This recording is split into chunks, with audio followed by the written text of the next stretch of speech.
Hello everybody, welcome to History Adventures with Darren and Faith. We're here at the Prairie Grove battlefield and we're getting ready to walk into the museum. Hope you have a good day and enjoy the video.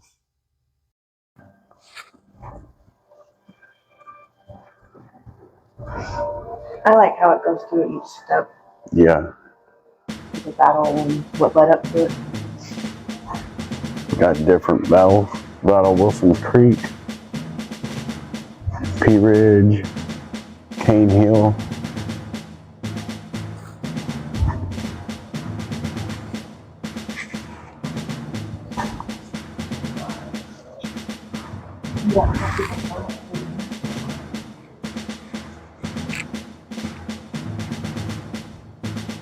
This is the journals on that day of the battle.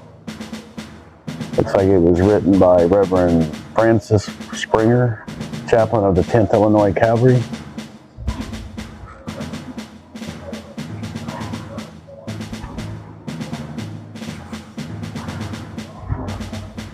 This is what would then belong to one of the soldiers.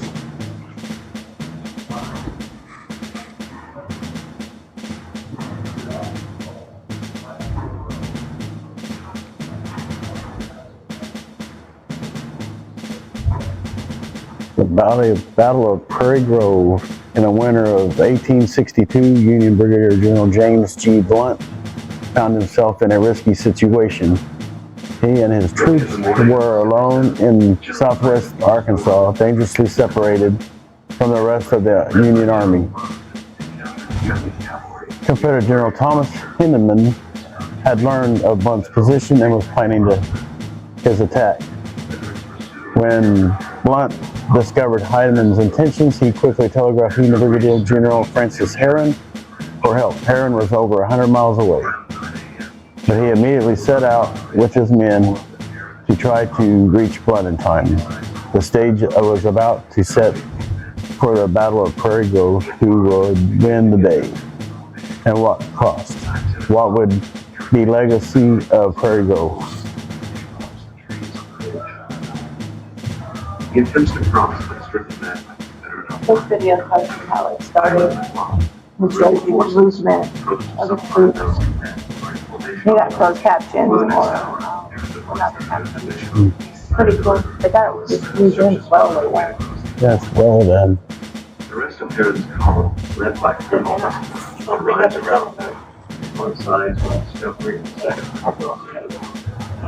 That's the different kind of cannons they had here on the battlefield during the Civil War.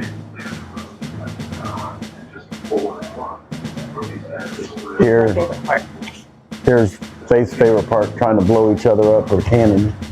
See, look, this touch. Round 130, shoot against good. You tore it up. It's falling.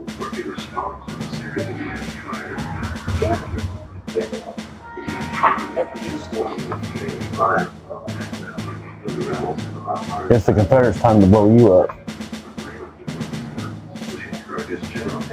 That's a great shot. Ah, you missed.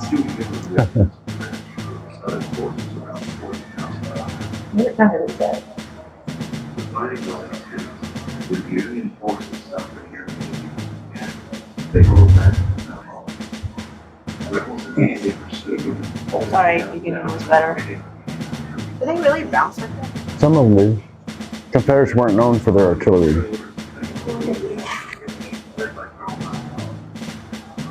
Different types of cannonballs.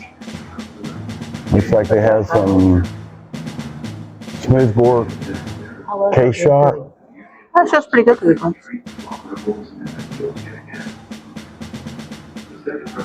Rifle James.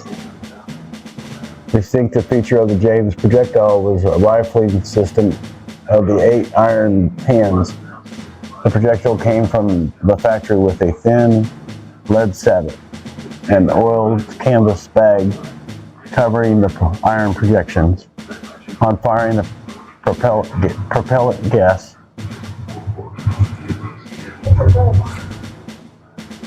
Soldiers map of the battle. This map was drawn by David P. Arthur of Company I, the 20th Wisconsin Infantry in the aftermath of the battle.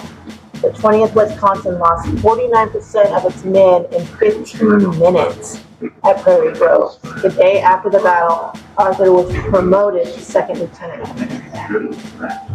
Yeah. He's a pretty good artist. Look how fine his writing. I know. They had a lot of good writing there. But look how pretty shape that is. That he did. He probably did all that from memory. Wow. But look how good his shape is. Yeah. 49%. Yeah, I would say they probably had a good. That's a lot of casualties.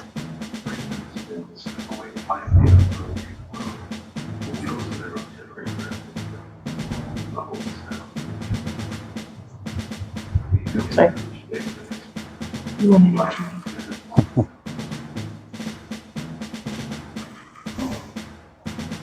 The Confederate uniform.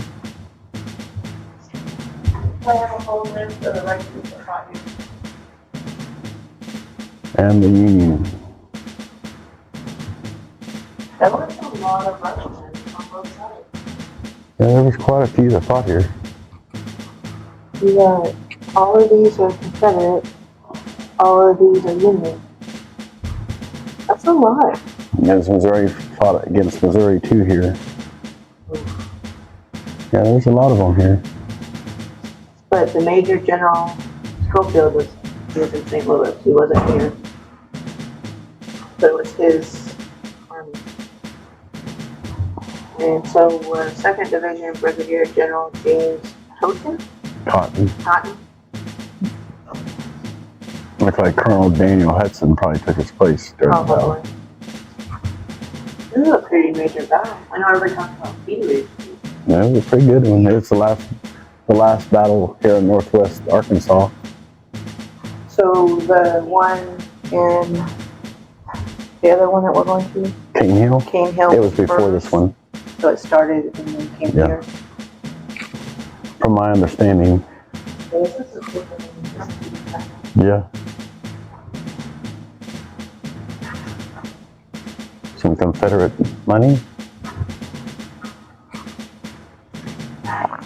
Nathan Cole's sword, he was 19 years old, was a lieutenant in Company K of the 20th Wisconsin Infantry. His company suffered 75% casualties during the first Union charge at the ridge to the Borden home.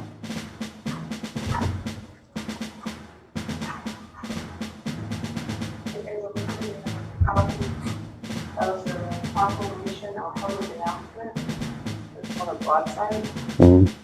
General Hyman's report on the Battle of Prairie Grove and outlines a number of reforms he thinks will aid the Southern cause, such as reforming the the draft system. Conscription. Yeah, they conscripted a lot of people back then. Basically, it was the predecessor to the draft. Amazing that they were able to keep and preserve. Yeah. The casualty on the Confederate side was 204 killed, 872 wounded, 407 missing, with a total of 1,483 men. Union killed 175, wounded 808, missing 250, total 1,233. So the casualties was pretty even. Looks like the surgical tools back in the day, back during the Civil War. They have not changed much in shape or form. Maybe in what they used to make it. They used pretty decent metal. Now they use pretty high-end metal.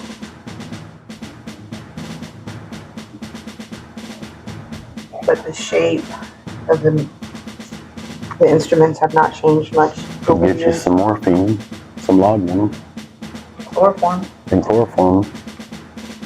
They definitely better use that stuff on me if they're going to cut my leg off. They don't use it when they cut it. Yeah. The Northern Army had it more abundant than the Southern Army did. Well, that's what won the wars, not having supplies in the South.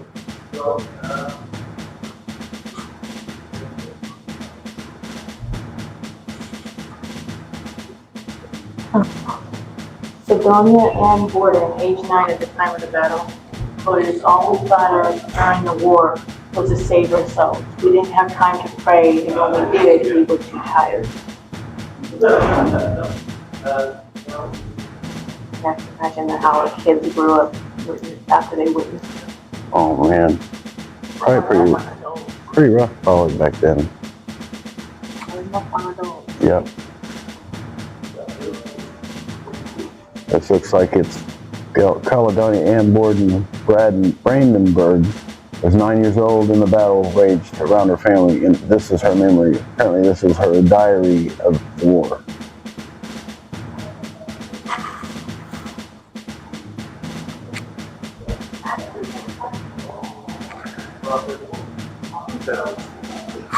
That's cool. You can leave a little post-it note of what you thought for the Rangers. That's cool.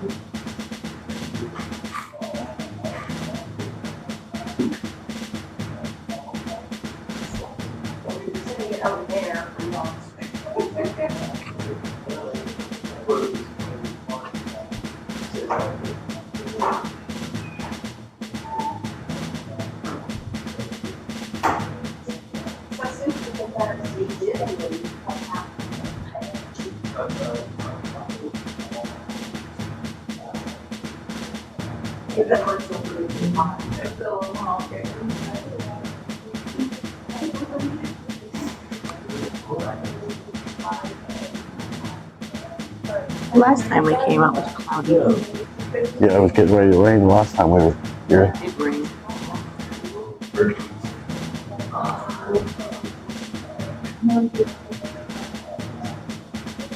Oh, that's cool.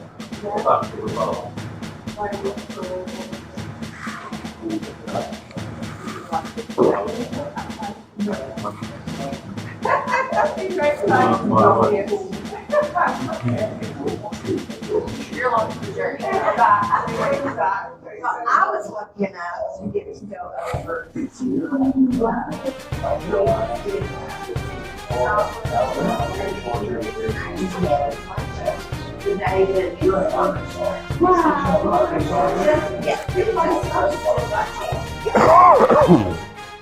They also have a 15-minute film you can watch, tells you about the battle.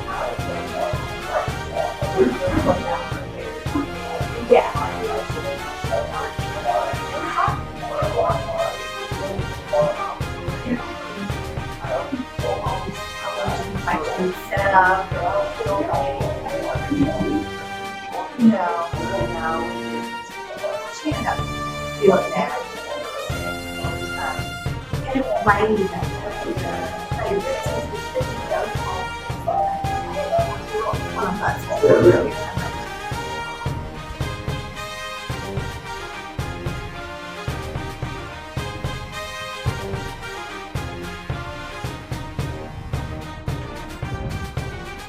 Got a nice little park outside. It's got looks like the raised mill smokestack. And it's got a monument for each of the generals that fought here. Major General Thomas C. Heinemann.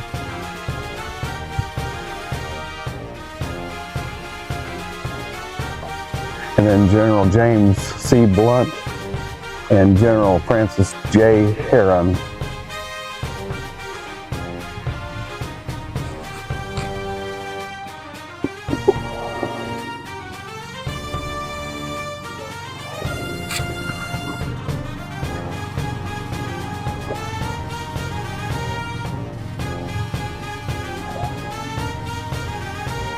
At this battlefield, they have I believe it's a 5-mile road car tour that you can take.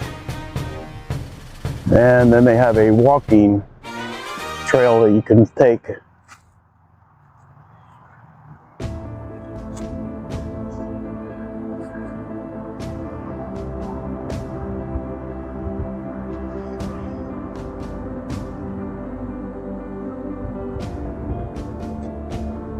This is one of the homes that was here.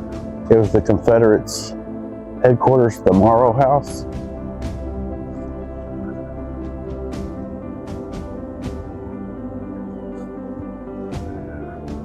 And I believe these are all original.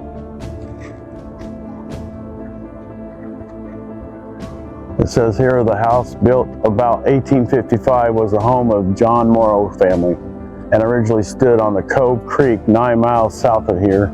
On the night before the Battle of Prairie Grove, Confederate General T.C. Hindman met with his division and brigade commanders in this house and made final plans for the battle. The Army left the Morrow farm for Prairie Grove at 4 o'clock in the morning on December 7th, 1862. This house also sheltered General Sterling Price in February 1862 when Price's army was en route to the Battle of Pea Ridge.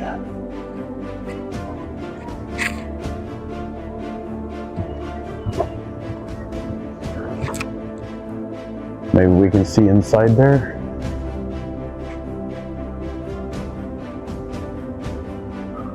Looks like there was nothing, really nothing inside. It's empty.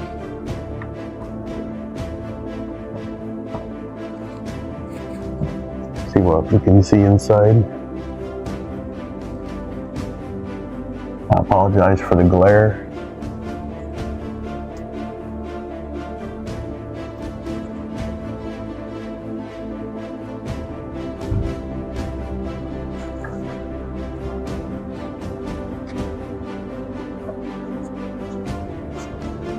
Yes, this is what it would look like. Hope you can see in there.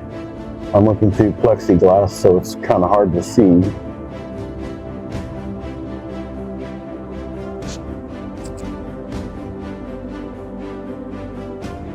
But apparently this house was set south of here and they moved it here onto the battlefield park. The wall, like Neil was saying on the wall, Yeah. it's taking bricks from buildings from all over the area. So it's like a wall. I got a screenshot of it with the wall of history. So the wall represents things all in this area. So they took the bricks to the wall are from different buildings from this area. Mm-hmm. Oh, that's cool. Way to preserve our history. Yeah. May not be in the same form as it was, but at least they're using it. Right, and so preserving history. Like that mill was, that's not original from here. No, it's about 5 or 6 miles from here, I think it said. That's the, and then the stack, smokestack to the mill. So it gets you talking and realizing it's good. Yeah. Oh yeah, man. I don't believe that was here during that time. Yeah. But it's kind of cool that this over there. Yeah. And still just have reverence for what took place. So I'm going to do start the auto tour. Just talk to the areas where we walk. Yeah. Yeah, we'll do that, and then we'll go on that walking tour. Like the park, and then it's a walking tour. Yeah.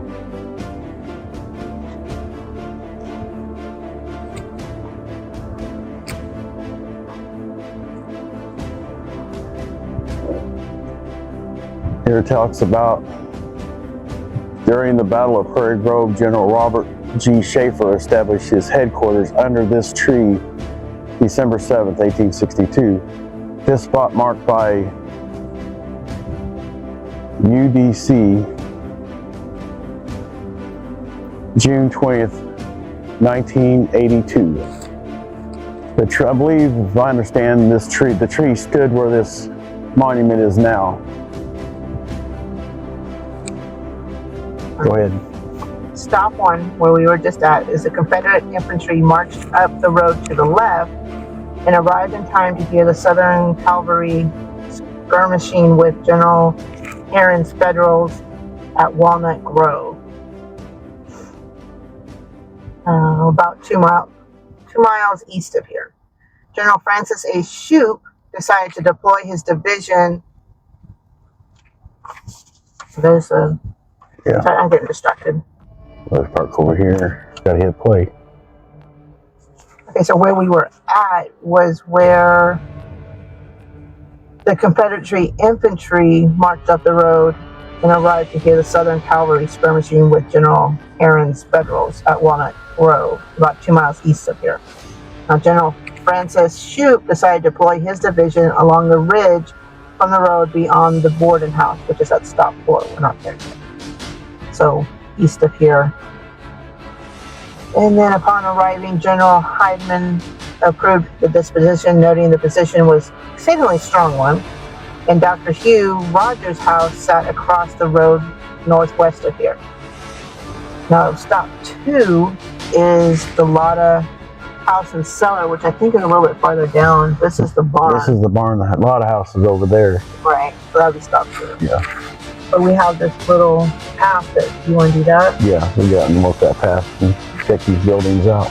But what's cool is anybody can read this for themselves. They have these brochures. You don't have to have I got it too. you don't have to have a tour, and you don't have to have the visitor center open because it's right there on the sign. And a protective thing, just lift up the top and they're right there. Yep. So anybody can read what's going on. Kind of cool little thing to read up on later. Okay.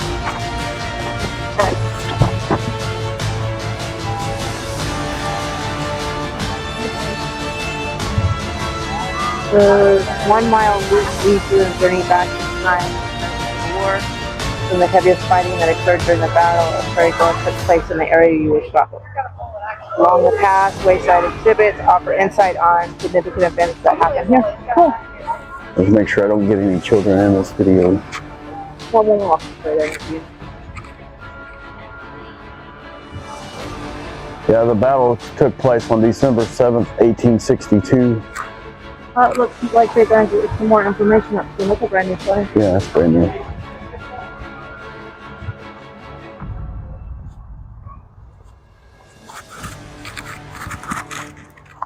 Love the whole thing. That looks like an old schoolhouse there. Yeah, I wonder if it's authentic or they just made it different. I don't know. Either way.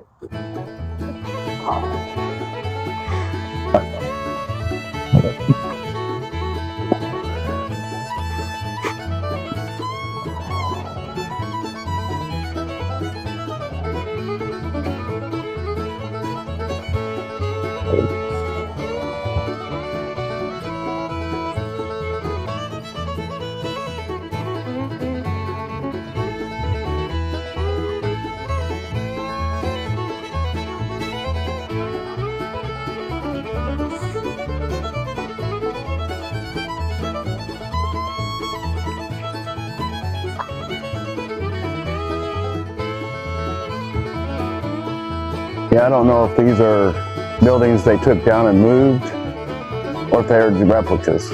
It doesn't say. Kind of looks like replicas. That's the dog trot house. Or how we call it. Yeah, The little. it's got the breezeway between the two. But it helps keep the houses clean. Yeah, from what I understand, it helped with the keeping it cool.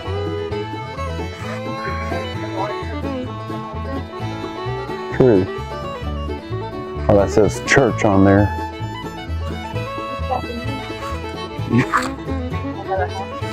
I guess, I don't know. Maybe it'll be for one.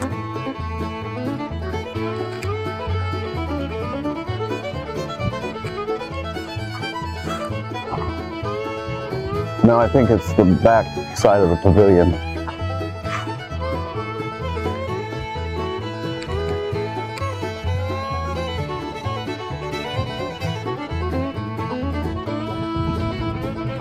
You would have loved it if you had this birthday at the Civil War battle. Oh yeah, I would have.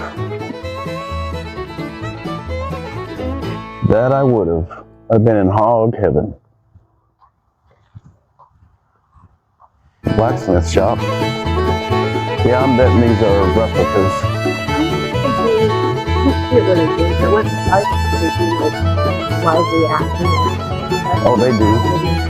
I think it's in living history. I think they do have a reenactment in December. Yeah.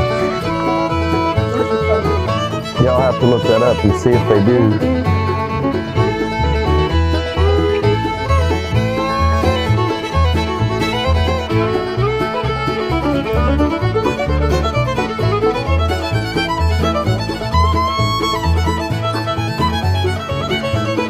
Now, didn't we read somewhere that, like in Hollywood, round bars, that they actually didn't use round bars? Right, they use flat bars. They weren't round. Only Hollywood uses the round bar. They look better. It showed up better on film.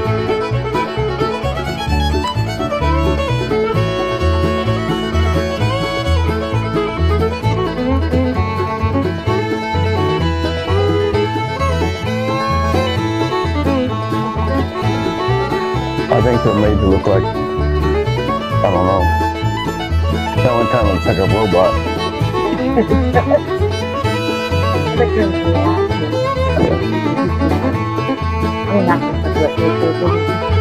Yeah, unfortunately nowadays, being on the National Park Service, they don't do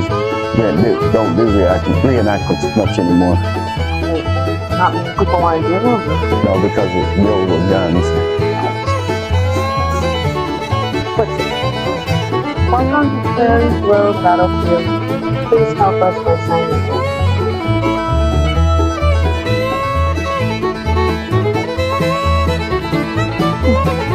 We want to keep track of people so they can know that there are more people. I bet and more funding. Yeah, see, so keeps the park going.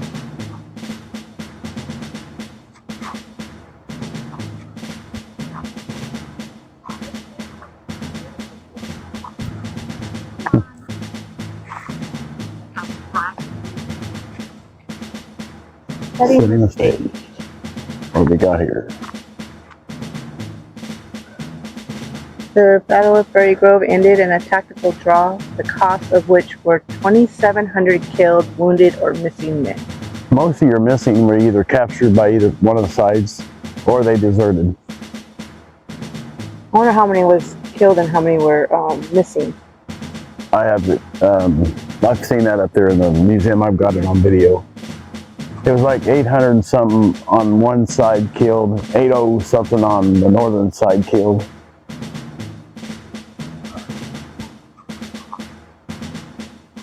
Our 34th Arkansas Regiment Confederate Infantry was Washington County's best known Confederate regiment. 34th Arkansas received its baptism of fire at the Battle of Prairie Grove. Where's Jinxon Ferry? Is that far from here? It's down, I'm not sure. That's one of the places I was telling you about. I wanted to tell me to go check out. Yeah, that's down there by Little Rock, I think. That is right.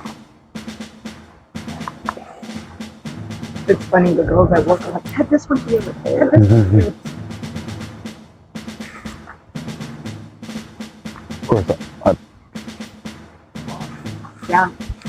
This is downhill and all these trees. yeah. Every couple weeks and the leaves start changing. Oh yeah. Speaking of trees, I guarantee that was a witness tree, probably witnessed the battle here. Speaking of trees. It's gonna be gorgeous through here in about 2 weeks. 2 or 3 weeks. Hopefully. Unless we jump straight to winter.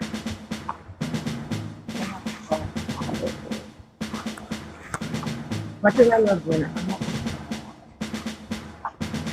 It's always kind of nice to walk on a battlefield where there was the men fighting for our country. And fighting for what they believe in. Yeah, believe what they believed in. So sometimes I wonder what they would do, what they were actually, if they knew exactly what was going on. Like we can look back in history and go, oh, this, and this. But they didn't know all that, especially with not the communication. Well, I think they do to an extent. To an extent, you know how nowadays we know too much sometimes. But again, back then they were probably like we are today. Only they tell us what they think we want to hear. That's never going to change.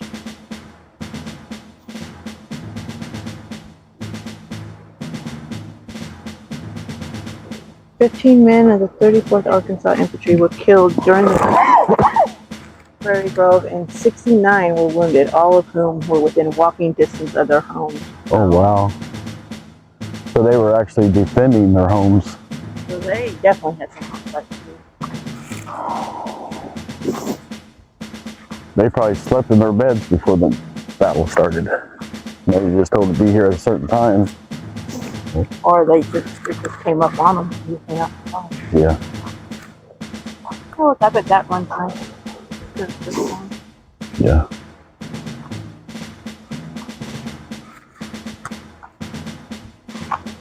Yeah, I'm glad we didn't do this one stormy. No, last time we were down here it was raining. We didn't do this walking tour. It was more than raining. It was thunderstorm. So we decided just to do the road drive the last time, and this time we came back down to do the walking trail. Because you see more of the battlefield on the walking trail than you do on the drive. Well, different parts of it. Well, you see different parts of it.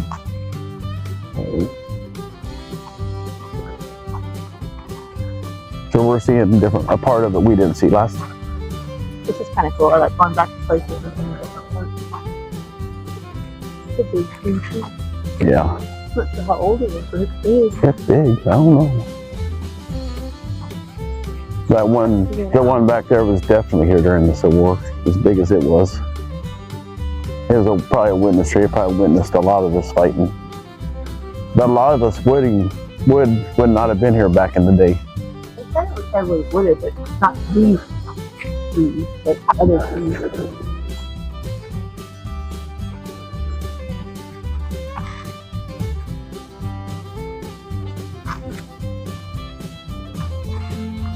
Oh, that's part of the driving course. Remember that part. Yeah, that's the bathroom. I like how you move the bathroom look kind of like a kitchen. 6 mortal hours the battle took. Looking down at the ground you're standing on, for 6 mortal hours, Hawthorne's Confederate regiment risked their lives in defense of this soil.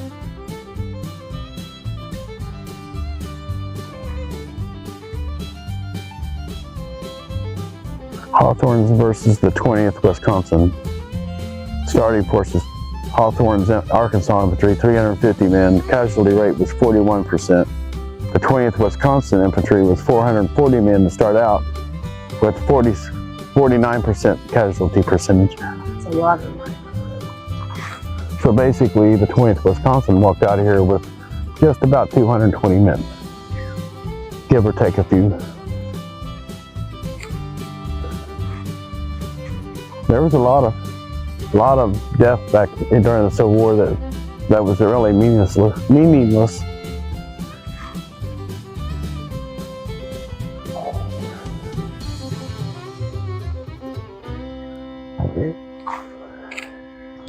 And action.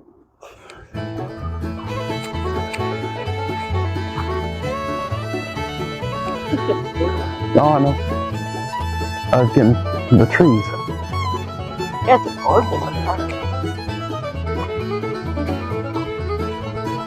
The day of the Prairie Way, and then he died on the field on December 7th, 1862. He was buried in the soldier cemeteries of Fayetteville. 700 unknown Confederate soldiers are in the cemetery maintained by the Southern Memorial Association on East Mountain. The Union dead are in the Fayetteville National Cemetery. The commanding general reported 339 dead and 1,630 wounded in action. The records show that many of the wounded died. 430 in the Army hospitals of Fayetteville, 150 in the churches and homes of King Hill, and the others in homes along Cove Creek and Telegraph Road.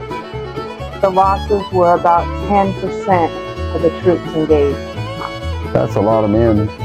When you're talking about 10%, well, 10% of 700 would be what, 70? Yeah, That's, more than that.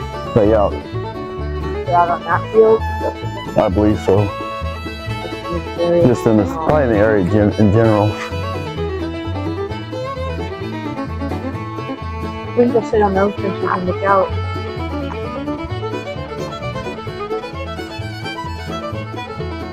Now let's go see what this says.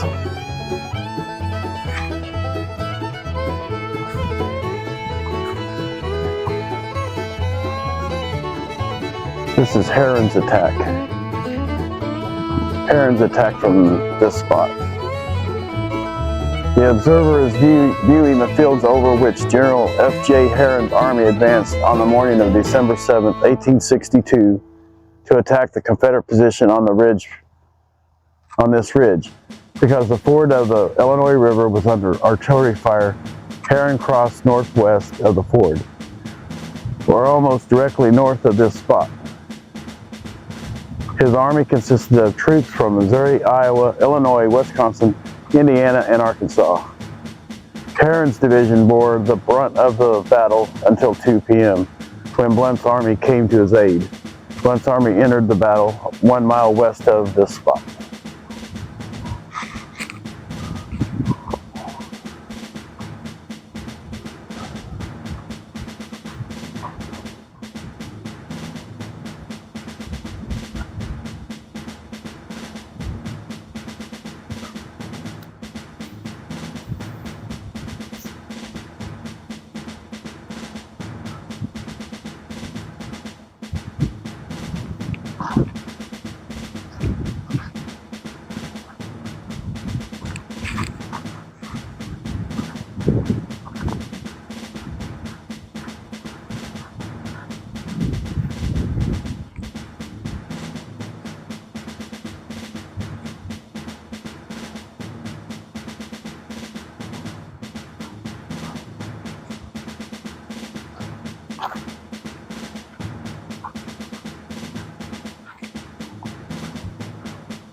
Italians, it's a very beautiful, well kept up battlefield.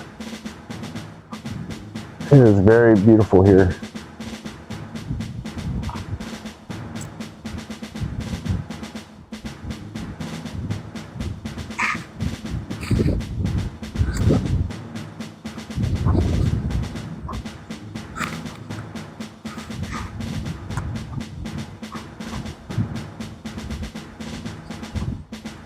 Here's the Borden house. Not to be confused with Lizzie Borden. I don't believe they're any relation.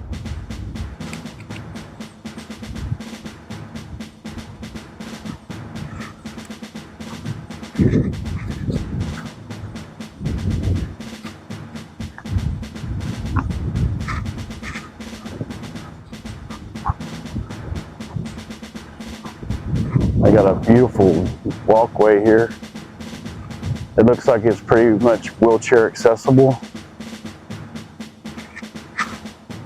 We'll go up here to the Borden house and see what we can see that's inside, if we can see through the glare of the windows.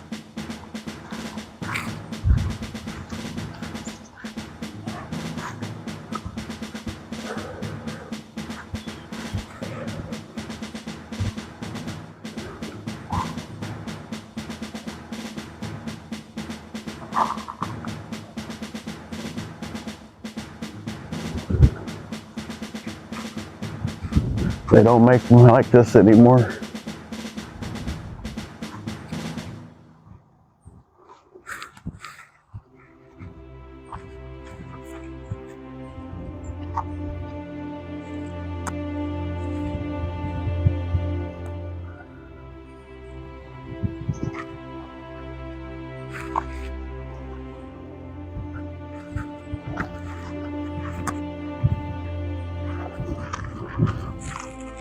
Looks like we have a well that they've closed off.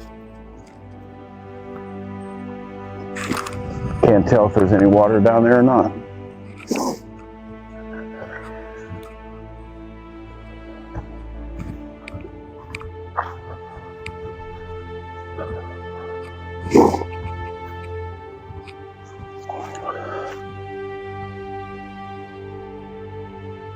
Walking around the boarding house.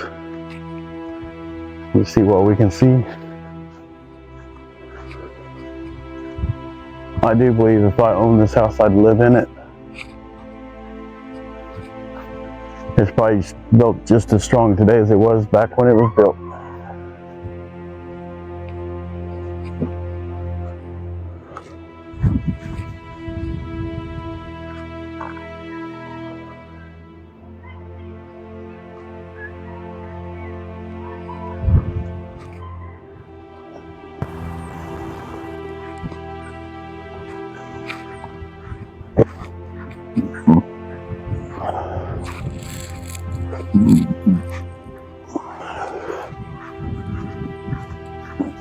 This was a mansion back in the day. Yeah. Well, even nowadays, to be honest. They must have had some money back in the days to build a house like that.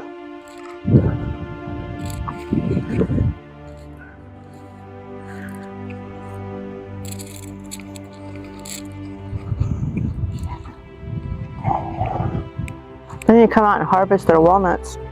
Yep. A lot of money laying on the ground there. Squirrels are enjoying it. I've seen several.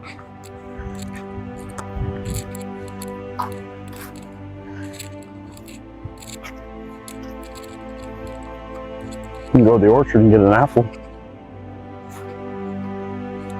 They're not in season yet, are they? They're not growing yet. I don't see any on the trees. Doesn't Wilson Creek have an apple orchard too? Yeah. It's right there by the Ray's house. But here, and even at Wilson's Creek, you can actually pick the fruit off the tree needed.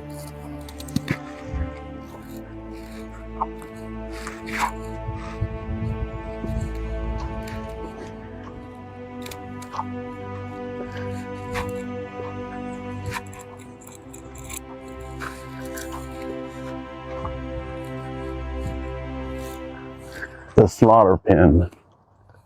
That doesn't sound good. It was a brave fight as men ever made, but here it did not avail.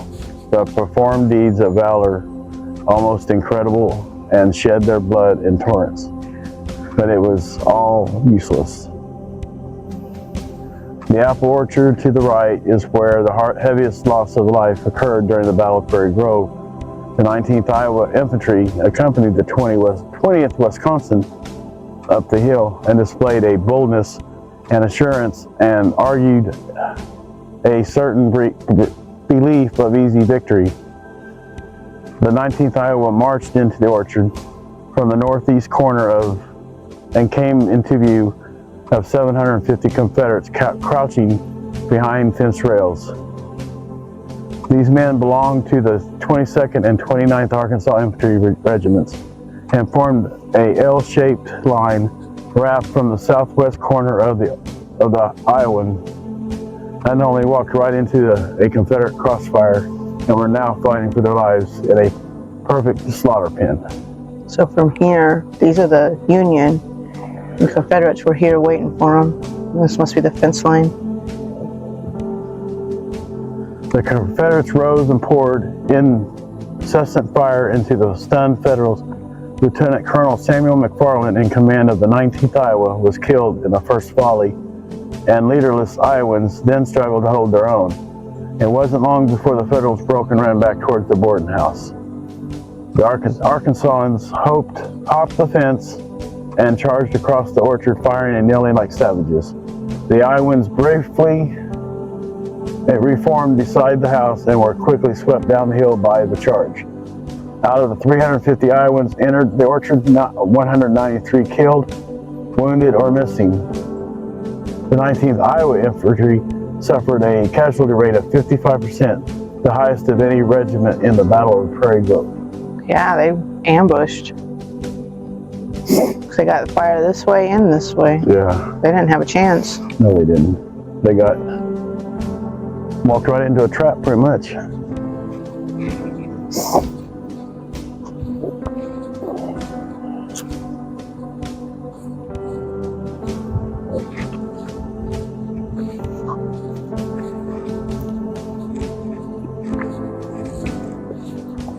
Well, the apples might be right. We just kicked one. Huh. Looks like the squirrels have been having fun. Look at that old tree.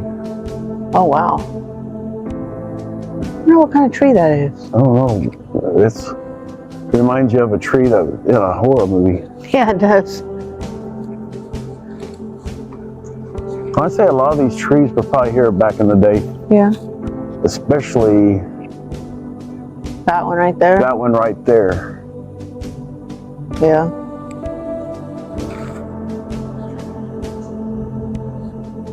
You can generally tell by how big around they are, how old they are. In general. Generally, yeah. Not every case is that way.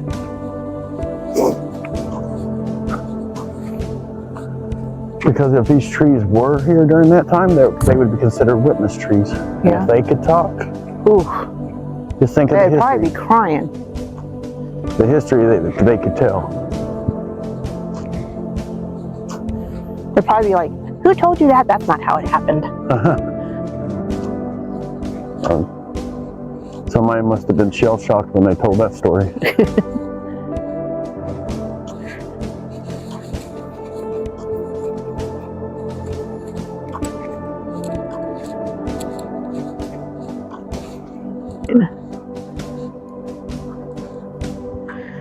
Cavalry holds the line. Down to meet them like an avalanche, our own infantry swept. They met the shock with terrible but broken and rent. Our boys drove them back and followed at the charge. Again and again they returned to the fight, and again were they repulsed with great slaughter. Colonel Joseph Shelby, Shelby's Cavalry Brigade, Confederate States of America. The element of surprise in battle can work as an independent asset.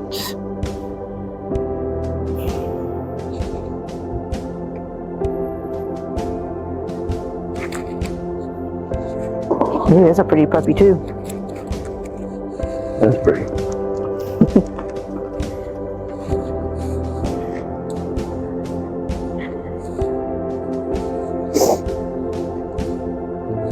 Are those still walnuts, the bumpy ones?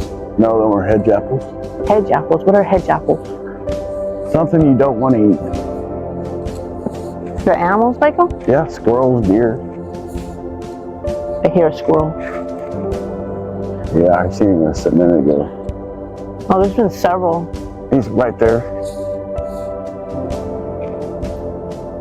I hear him. Right there. Oh, there he is. Hold on.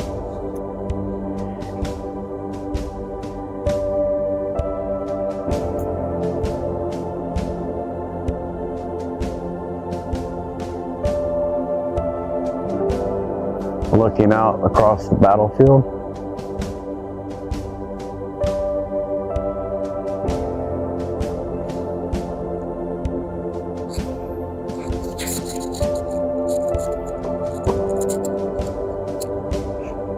They do have a 1 mile walking trail here, which that's what we're on right now. And they have I believe it's a 5 mile audio or car tour. And the car tour actually goes through town. Yeah, part of the battlefield's in town.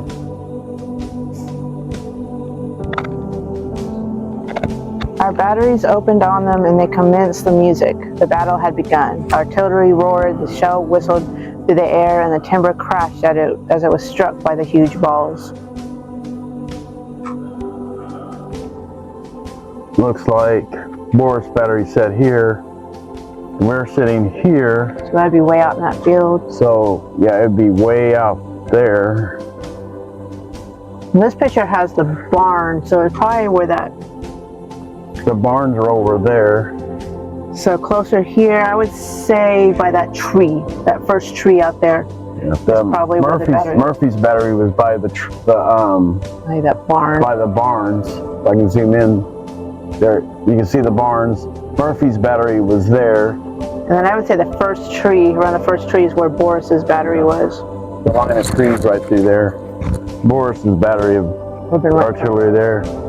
And then there's the part of the river, which is the main ford of the Illinois River, is over here. And then the one that Heron crossed would be further east of here. I like how they have that map so you can kind of picture it. Get a bearing of how it looked.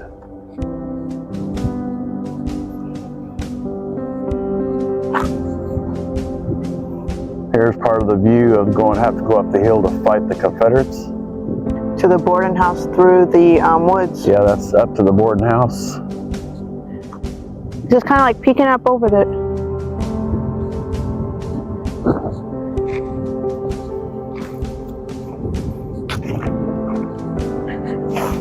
The worst thing you'd have to fight out here when you come is probably squirrels fighting you over the hedge apples and pecans. And walnuts. And walnuts. Under the withering fire of grape and canister from all our guns, they broke and retreated in great disorder, receiving as they ran a terrible fire, which strewed the ground with their dead, cleared up to the brow of the hill. Lieutenant Colonel Eugene Payne, 37th Illinois Infantry, United States of America. I would say he's talking about that hill right there, right before you get to the boarding house. Yep. Yeah, it's saying the first federal assault on the ridge was a disaster. Half of the men who charged up the hill failed to come back down. Those who were left fled for their lives, and the Confederates were quick to take advantage of the situation. Like a nest of ants, nearly the entire Confederate force countercharged down the hill and determined to seize the federal batteries. The artillerymen, however, had other plans. So they come from the house and just come down this hill. Down the hill. And charge. And I would say the batteries are probably... I would say... Right. In these fields? Probably right about where that road is. And yeah. I'm guessing I wasn't here at the time, so I'm going to assume probably right down there where the edge of that road. But they were saying in the other plaque that there was a battery in front of that building and then up farther, so there was batteries. Yeah, they had them probably different size cannons. Yeah. Lieutenant Colonel John C. Black received the Congressional Medal of Honor for his actions during the Battle of the Prairie Grove.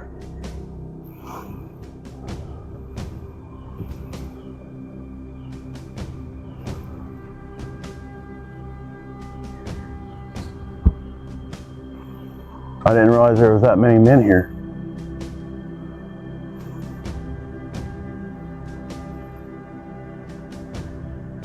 If you look up, you can see the house. There's the boarding house.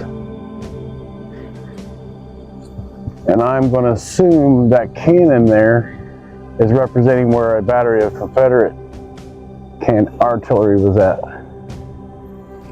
That's probably a safe assumption. Blazing away like fury, an exhaustion set in, and with the battle seemingly over, a new force reignited the fight. So Heron's second assault was heroic, terrific, desperate charge with few equals and no superiors, yet it ultimately ended just like the first, in failure. The Confederates were determined once again to silence the Federal artillery guns. With the rebel yell, over 1,800 Confederates poured down the hillside, and the Federal batteries greeted them from the thunderous roar of canister fire from across the field. Men of the 34th Arkansas Infantry were so focused on the guns, they failed to realize that they had advanced past the remnants of Black's 37th Illinois. The 37th unleashed a murderous fire that tore through the Confederates like a great skeith of death. The Arkansas, I can't say that word, stopped as in amazed and a second volley sent them running back up the hill. The rest of the Confederate force did succeed in forcing 2 of the batteries back, but just as before, the overwhelming firepower of the Federal artillery proved to be too much. They retreated in great disorder back to the top of the ridge. Captain Murray, from his position on Crawford's Hill, summed up the affair with just 4 words: the enemy were checked. The failed counterattack was over by 4 o'clock in the afternoon, and both sides were exhausted. It appeared as though the Battle of Prairie Grove was over. Much to everyone's surprise, an unidentified battery appeared on a hill to the west and started blazing away like fury. Heron studied the scene and was worried that the enemy had outflanked him. Anxious to determine the identity of the guns, he rode forward. Halfway across the field, a small group of Federal officers were seen riding his way. Salutes were exchanged, and the officers were pleased to announce that General James Blunt's Kansas Division had arrived. Blunt's forces would open a new front 1 mile west of here. The Murphy's battery was over there by the building. The barns over here.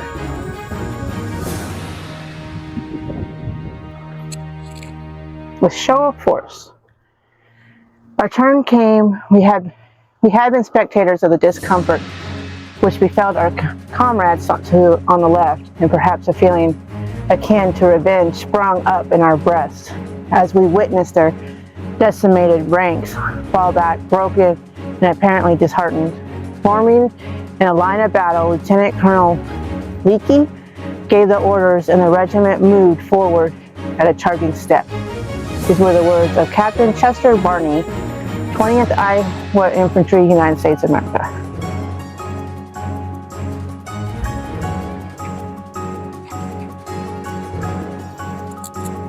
There's a couple more. Character revealed. The civilians who endured the Battle of Prairie Grove often demonstrate humanity despite overwhelming grief and bitterness. We went to a neighbor's a mile away where you could get into a cellar. We stayed out and watched the battle until 2 o'clock in the afternoon. The cellar was full of apples, potatoes, and barrels of other food. I had to sit on a big barrel of vinegar and hold my little sister, Benny, who was 3 years old. We were in a cellar until dark. And that's the Sedalia Ann Borden, the 9-year-old civilian. Another one, this is Nancy Morton Staples writing, saying, "We did all we could to relieve the wounded and dying. Such pitiful wails and cries that came from these poor men. We made them tea from herbs and did all we could for their comfort. There was nothing but sorrow, trouble, and worry till peace was declared." This is the cellar of the Morton house. With the Borden house or the Morton, this one's Morton.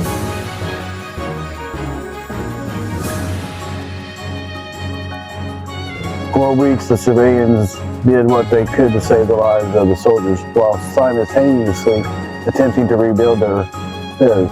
Foremost, this would be a challenge for years to come, and for some, the resentment of losing so much persisted for decades. In 1937, Caledonia Ann Borden admitted, "Well, we lived over it, but I don't have any love for a Yankee." Yeah, I can imagine there was a lot of resentment. I would say